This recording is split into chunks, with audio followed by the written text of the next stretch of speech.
வணக்கம். All in one zone devotional சேனலுக்கு உங்களை அன்புடன் வரவேற்கிறேன்.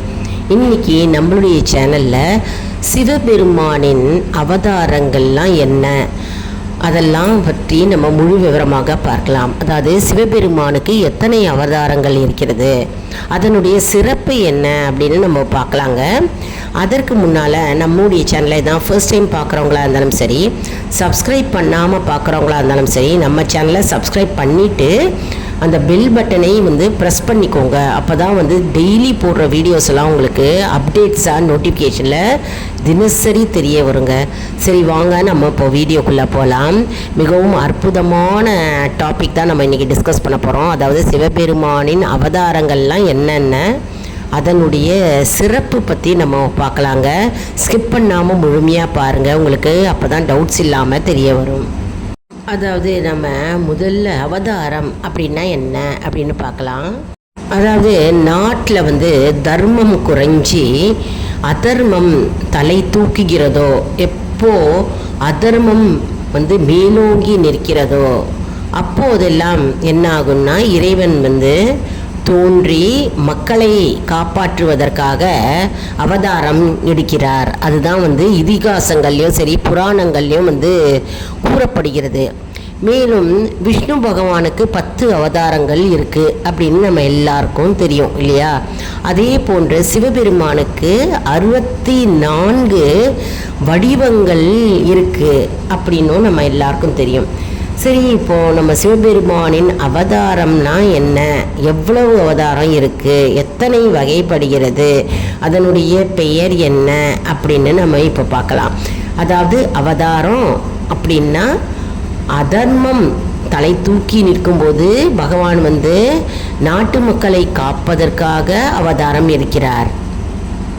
மேலும் இறைவன் பூமியில் அந்த நேரத்தில் தோன்றுகிறார். அவதாரம் எடுத்து பூமியில் நாட்டு மக்களை காப்பதற்காக தோன்றுகிறார். இப்போ முதல்ல பைரவர் அவதாரம் பார்க்கலாம். அதாவது பைரவர் அவதாரம் எப்படி தோன்றியது அப்படின்னா, இந்த பிரபஞ்சம் உருவான போதே, பிரபஞ்சம் தோன்றிய போதே சிவபெருமானுடைய 5 தலைகள் எப்படி சிவபெருமானுக்கு இருக்கிறதோ அதே போன்று பிரம்மதேவனுக்கும் 5 தலைகள் இருந்ததாம். அதனால் பிரம்மதேவர் மிகுந்த ஆணவம் கொண்டாராம். அதாவது சிவபெருமானை போலவே தானும் இருக்கிறார் என்று ஆணவம் கொண்டு, அவருக்கு நிகரானவர் என்று நினைத்து கொண்டு பிரம்மதேவர் மிகுந்த ஆணவம் கொண்டாராம். அப்போது சிவபெருமானுக்கு கோபம் வந்ததாம். கோபம் வந்தோடனே சிவபெருமான் என்ன நினைத்தார்னா, அவர் அந்த கோபத்தை, அதாவது பிரம்மனை அவருடைய ஆணவத்தை அழிக்கணும் அப்படின்னு சிவபெருமான் முன் வந்தாராம். அப்பொழுது சிவபெருமான் பைரவர் அவதாரம் எடுத்து பிரம்மருடைய ஆணவத்தை அடக்கினார். அது மட்டும் இல்லைங்க, சிவபெருமான் எல்லா சக்தி பீடங்களையும், அனைத்து சக்தி பீடங்களையும் பைரவர் அவதாரம் எடுத்தே காத்து வருகிறார் என்று புராணங்கள் கூறுகிறது. வீரபத்ர அவதாரம். இப்போ அடுத்த அவதாரம் வீரபத்ர அவதாரம். இது எப்படி வந்தது அப்படின்னு பார்க்கலாம். அதாவது ஒரு காலத்தில் தட்சன் யாகம் நடத்தும்போது சிவபெருமானை அவமதித்து அவமானப்படுத்தி அந்த யாகத்துக்கே கூப்பிடவில்லையாம். மற்றும் பார்வதி தேவி என்ன செய்தார், அந்த யாகத்தில் தன்னுடைய உடலையே மாய்த்து கொண்டார், தீக்கிரையாக்கினார். தனக்கு தானே தீக்கிரையாக்கி தன்னுடைய உடலை மாய்த்து கொண்டார். அப்பொழுது சிவபெருமான் மிகுந்த கோபம் அடைந்தாராம். அந்த கோபத்தில் வீரபத்ர அவதாரம் எடுத்தாராம். வீரபத்ர அவதாரம் சிவபெருமான் உடல் முழுவதும் கழுத்தில் அதாவது எலும்பு கூடுகளை மாலையாக அணிந்து, நிறைய ஆயுதங்களை கையில் ஏந்து, ஜடாமுடியை விரித்து போட்டு கோரமாக நிலையில், அதாவது கோபமான நிலையிலும் மிகுந்த ஆக்ரோஷ நிலையிலும் காணப்பட்டார். இதுவே வீரபத்ர அவதாரம் என்பதாகும். இது மட்டும் இல்லைங்க, சிவபெருமான் 3 கண்களையும் திறந்து வைத்து 3 கண்களையுடையும் மற்றும் எலும்புக்கூடு மாலையாக அணிந்து வீரபத்ர கோலத்துடன் காணப்பட்டார். இதுதான் வீரபத்ர அவதாரமாகும். அடுத்த அவதாரம் ரிஷப அவதாரம். இது எப்படி வந்தது அப்படின்னு பார்க்கலாம். அதாவது பார்க்கடலை கடைவதற்கு தேவர்களும் அசுரர்களும் முன் வருவதற்கு முன்னாலேயே அசுரர்கள் என்ன செய்தாராம், தேவர்களையும் சரி மனிதர்களையும் மிகுந்த தொல்லை கொடுத்து அவர்களை அட்டுழியமாகவும் மற்றும் அனைத்து வித தொல்லைகளையும் அவர்களுக்கு கொடுத்து வந்தாராம். யார்? அசுரர்கள். அதனால் அசுரர்கள் மிகுந்த தொல்லைகளை மனிதர்களுக்கும் சரி தேவர்களுக்கும் கொடுத்து வரும்போது சிவபெருமான் என்ன செய்தாராம், ரிஷப உருவத்தில் தோன்றி அவர்களை காப்பதற்காக ரிஷப அவதாரம் எடுத்தார். அதுவே சிவபெருமானுடைய ரிஷப அவதாரமாகும். சிவபெருமான் தர்மம் என்ற ரிஷப உருவம் கொண்டு ரிஷப அவதாரம் எடுத்தார். அடுத்தது நந்தி அவதாரம். நந்தி அவதாரம் எப்படி வந்தது அப்படின்னு பார்க்கலாம். அதாவது சிவபெருமானே நந்தி அவதாரம் எடுத்தார் என்று புராணங்கள் கூறுகிறது. அதாவது சிவகணங்களை பாதுகாப்பதற்காக சிவபெருமானே நந்தி வடிவமாக நந்தி அவதாரம் எடுத்தார். நந்தி வழிபாடு அப்படின்றது தமிழ்நாட்டில் மிகவும் பிரசித்தி பெற்றது. அதனால் நந்தி வழிபாடு நாம் அனைவரும் பிரதோஷ காலத்தன்று நம்ம அனைவரும் பிரதோஷத்தன்று நந்தியும் வழிபடுறோம், சிவபெருமானையும் வழிபடுறோம். அதுதான் சரியான முறை. அதனால் நந்தி அவதாரம் எடுத்தார் சிவபெருமான் என்று புராணங்கள் கூறுகிறது. அடுத்த அவதாரம் கீரத் அவதாரம். அதாவது அர்ஜுனன் தியான நிலையில் இருந்தாராங்க. அர்ஜுனன் தியான நிலையில் இருக்கும்போது சிவபெருமான் வேட்டைக்காரனான கீரத் அவதாரம் எடுத்து வந்தாராம். அதுவே கீரத் அவதாரம் என்று புராணங்கள் கூறுகிறது. அதாவது அர்ஜுனன் தியான நிலையில் இருக்கிறார். தியான நிலையில் இருக்கும்போது அர்ஜுனனை கொல்வதற்காக ஒரு கொடிய அசுரன் பன்றி, காட்டுப்பன்றி ரூபத்தில் அவரை கொல்வதற்காக கொண்டிருந்ததாம். அப்பொழுது என்ன ஆயிற்று, அர்ஜுனனுக்கு தியான நிலை கலைந்து பன்றியோட சத்தம், அலறல் சத்தம் கேட்டதாம். அதனால் அந்த தியானம் கலைந்து அர்ஜுனன் என்ன செய்தாராம், அவருடைய அம்பு எடுத்து பன்றியை கொல்வதற்காக அம்பு எய்தினாராம். அம்பு எய்தும்போது வேட்டைக்காரன் ரூபமாக சிவபெருமான் கீரத் ரூபம், அதாவது கீரத் அவதாரமாக வேட்டைக்கார வடிவில் சிவபெருமான் அங்கு அம்பு எய்தினாராம். அம்பு எய்தும் போது அந்த பன்றியை கொல்வதற்காக வந்தாராம்.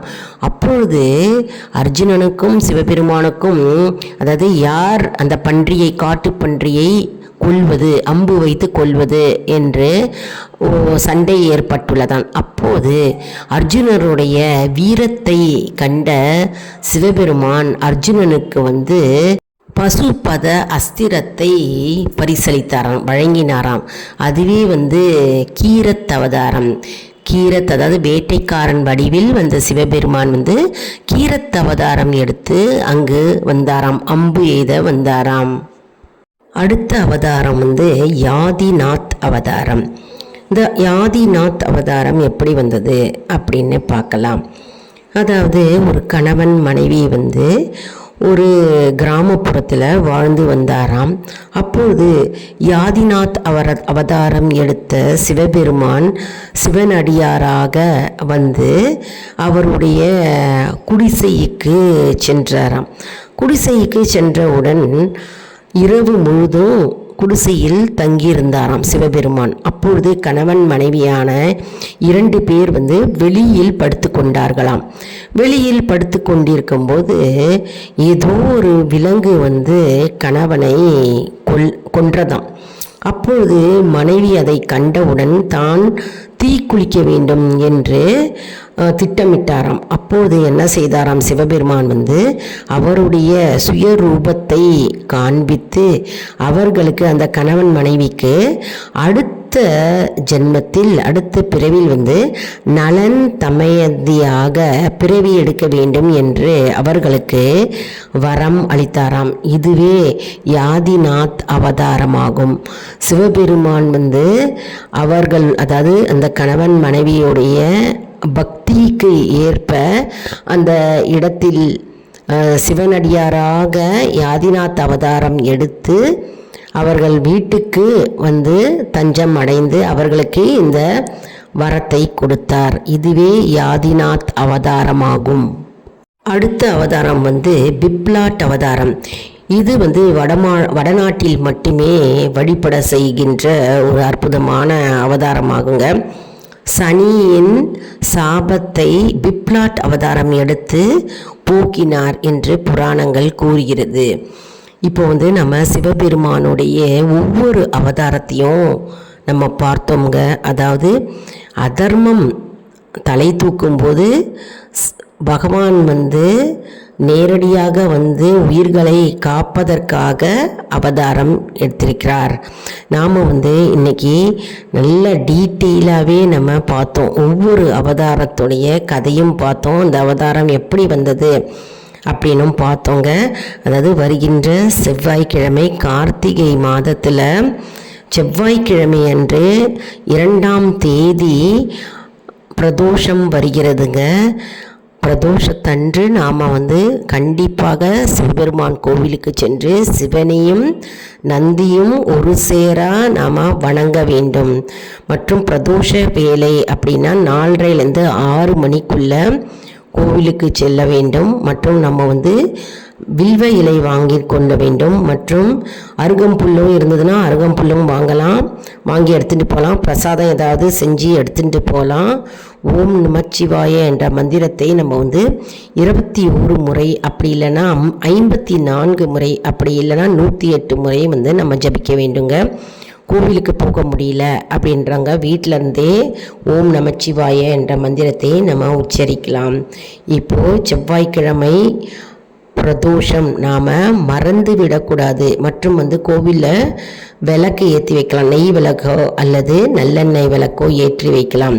இப்போது நம்ம இந்த கார்த்திகை மாதத்தில் மிக அற்புதமான பிரதோஷம் செவ்வாய் அன்னைக்கு வருகிறதுங்க. நம்ம சிவபெருமானினுடைய அவதாரத்தை பற்றி நம்ம கேள்விப்பட்டாலே போருங்க, பார்த்தாலே போகிறோம், கேட்டாலே போகிறோம். நமக்கு புண்ணியம் கூடும் மற்றும் நம் தோஷங்கள் யாவும் நீங்கும் என்பது ஐதீகம்.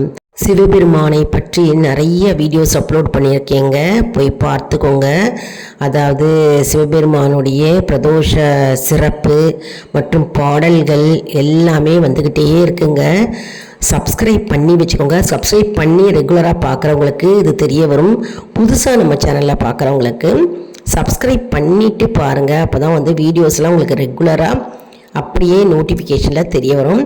பெல் பட்டனை மறக்காமல் ப்ரெஸ் பண்ணிக்கோங்க. பெல் பட்டனை ப்ரெஸ் பண்ணிவிட்டு ஆல்னு ஒன்று இருக்கும், அந்த ஆல்ன்ற ஆப்ஷனை கிளிக் பண்ணிக்கோங்க.